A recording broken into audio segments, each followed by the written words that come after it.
Hello, my name is Sarah and I'm a training specialist at TomPit. In today's video, I'm going to talk about resources.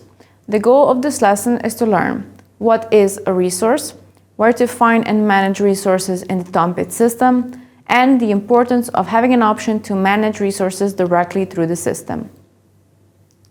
Effectively managing resources is essential for smooth and efficient operations.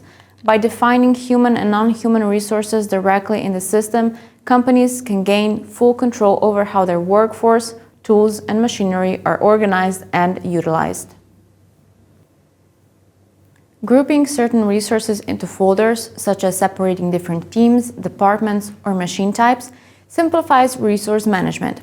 Having a well-organized resource structure makes it easier to assign personnel and equipment to job positions and operations, ensuring that the right resources are available when needed. For example, imagine a furniture manufacturing company that organizes its resources into structured folders for better management. They create a folder named Cutting Equipment, which includes saws, laser cutters, and sanding machines, ensuring that all necessary tools for material preparation are grouped together. At the same time, they define a woodworking team, grouping skilled carpenters who specialize in cutting and shaping wood. This setup allows production planners to quickly assign the entire woodworking team to an operation. Now let's see how this works in TomPit. You can manage resources through the management section of the production, maintenance, and resources domain.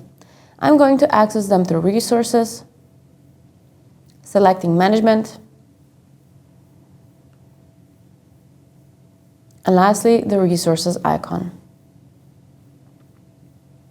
The page lists all types of resources and folders created on the left side.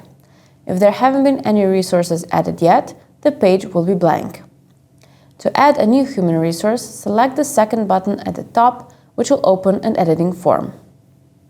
Select a user from the system, and you can additionally add them to a folder, add a tag, or even assign them to a team. At the top right corner of the form, you can enable or disable the resource. To finalize the input, select the Add button at the bottom of the form.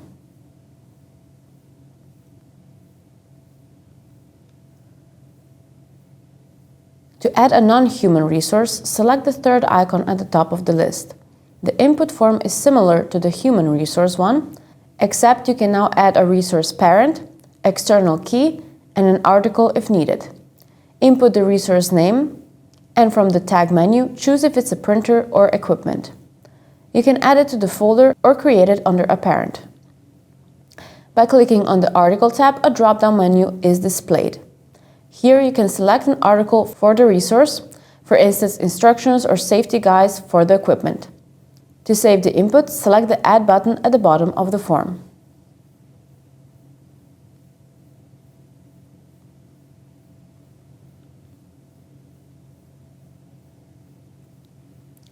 You can edit resources at any time by selecting their name and changing the information to your liking before selecting the Save button at the bottom of the form. To add a folder, simply select the first icon at the top of the list, and when an input field opens, name the folder. Choosing a folder on the right will create this new folder inside the chosen one.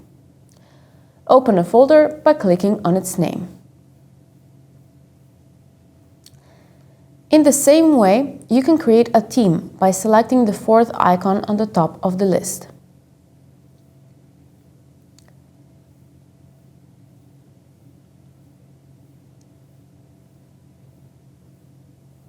Name the team and add a tag if you want. Under the Human Resource menu, select the resources you want to add to the team. You can create this team under a specific folder, which you can choose above.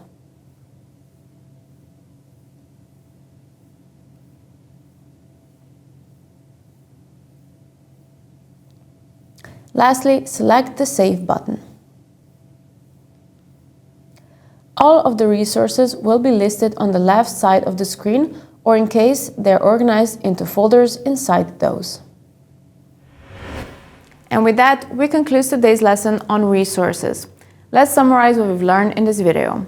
You now know what a resource is, you know where to find and manage resources in the TomPit system, and you know the importance of having an option to manage resources directly through the system. I hope this video helped, and I will see you in the next lesson.